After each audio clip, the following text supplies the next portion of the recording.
Brian here, coming at you with a contest entry.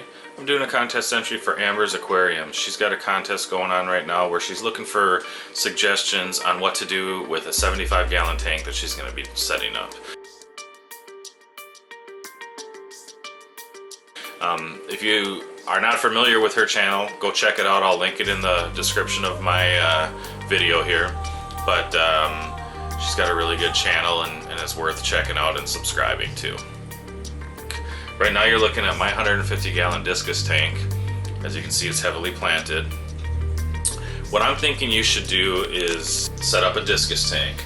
However, I'm not going to recommend planting it. The reason why is because you've already got a few planted tanks and it would be cool to do something different.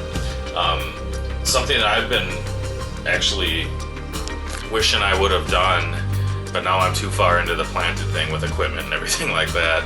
But I wish one of my two discus tanks, here's my 90, I wish I would have done basically a non-planted or very minimally planted tank that's very simple and straight to the point, where the discus are actually the stars. So I'm going to show you a few pictures right now of some very simple hardscapes that are also discus tanks that I've just picked up off the internet, and kind of give you an idea to start with a little bit on what I'm thinking about here. But the number one thing to remember before I show these pictures is this is your tank and you need to do what you like. It's great to ask for suggestions, but don't, you know, just do something because someone else told you to. You're the one that looks at it every day, so do what you like and incorporate people's ideas into it if you'd like, you know. But regardless of who wins this contest, make sure you're doing something that you like and that you're going to enjoy.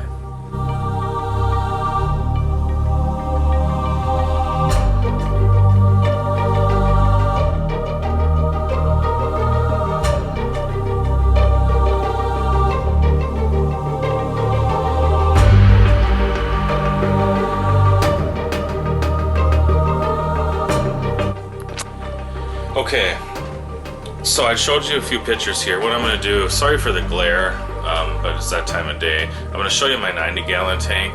So this is going to be the same basic size, footprint-wise, you know, across and front to back as your 75. It's just not going to be quite as tall. What I would recommend doing is either right of center or left of center, depending on what you prefer or what would look best in the room that it's going to sit in because of other pieces of furniture or other tanks around it or whatever. I would start with a pretty decent sized piece of driftwood with a really nice base. The reason I picked this one right here is because it does have a really nice base. The thing I don't like about it, and what I would recommend, is having something with more branches that come out. I stuck in this second piece just to kind of make it look like it had some arms to it, but I would recommend having something that has some kind of cool branches, wrapping, hanging, but not too intricate, fairly simple, but that are going to take up a good portion of the tank as far as lengthwise, you know. And then I would recommend on the other side of the driftwood, I would recommend one decent sized, medium sized rock and maybe some smaller rocks around it. Something with some good character, not just a round rock, but something that's got a really cool shape to it. One thing I like to do too that I would recommend is if you can, find your rocks and find your driftwood in your area outside. Don't buy them from fish stores. Nothing wrong with doing that, but I find a lot of my rocks, and now I've been finding some driftwood at our family cabin, and it means a lot more to you when it's in your tank if it's something that you found yourself, or if it's something you found from a place that means something to you. I know you showed some pictures of your pond, and it looks like maybe you've got some land, or that your land, you know, butts right up to some more land and some woods. It'd be a great place to maybe look for something like that. Just a suggestion. Anyway, and that hardscape, what I would do is, for the substrate, I would use white sand. Paint your back black, and that would basically be it as far as the hardscape goes. What I would do is get 6 discus in that tank. Start with minimum 4-inch. I don't recommend going smaller than that for a first-time discus keeper. If you've kept discus in the past, then maybe try smaller ones. But it's better to get, you know, a little bit bigger, well-established discus for your first time. I learned that, and I was glad I did it. I would personally recommend either going, well, what I would recommend is going 3 pairs. So 2 of the same color, 2 of the same color, and 2 of the same color. That's what I did my first time, and it worked out well. You could also go do 6 completely different colors. That's going to add even more color to the tank. Or you could do 6 of the exact same strain, same color. That looks cool too. What I'd recommend along with it would be a school of some kind of smaller schooling tropical fish. In this tank here, they're all hiding out right now, but I use the Raminos tetras. They're a good indicator of water quality too. They say that when here they come. They say that when the bright red faces aren't so bright, that's a definite sign that you've got a problem with your water quality. That's something that's important with discus as well, water quality. Over here in this tank, I got a nice school of cardinal tetras, not to be mistaken for the neon tetra. A little bit different, but both nice fish. And then what I would do, since you're not going to be worrying about plants, your lighting's you're not going to have to buy lighting that is good for growing plants. I'd get a nice LED lighting system.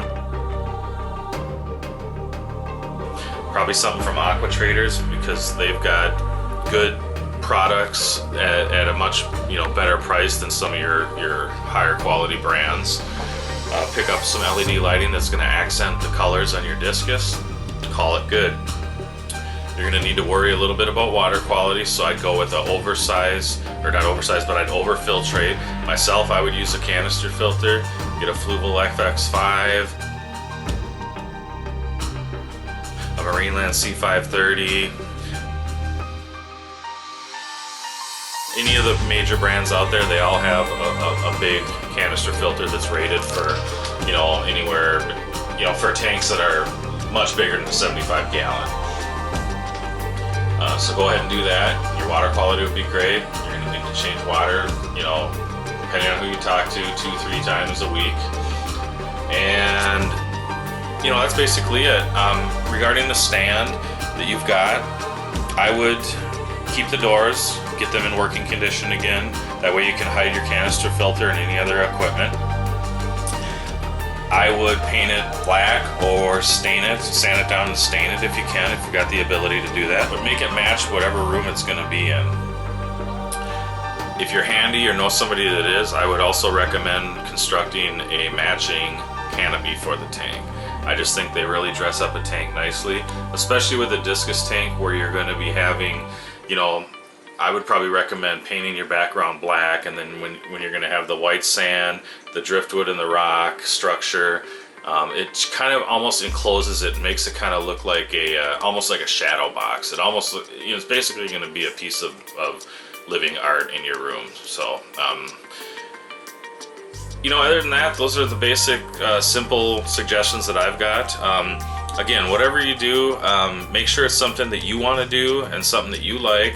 Fish that you'll enjoy, and take everybody's contest entries into consideration as far as ideas, but I just recommend that you do what you like best and what you're going to enjoy the most. So thanks for watching, guys. Rate, comment, subscribe, and make sure you go check out Amber's channel.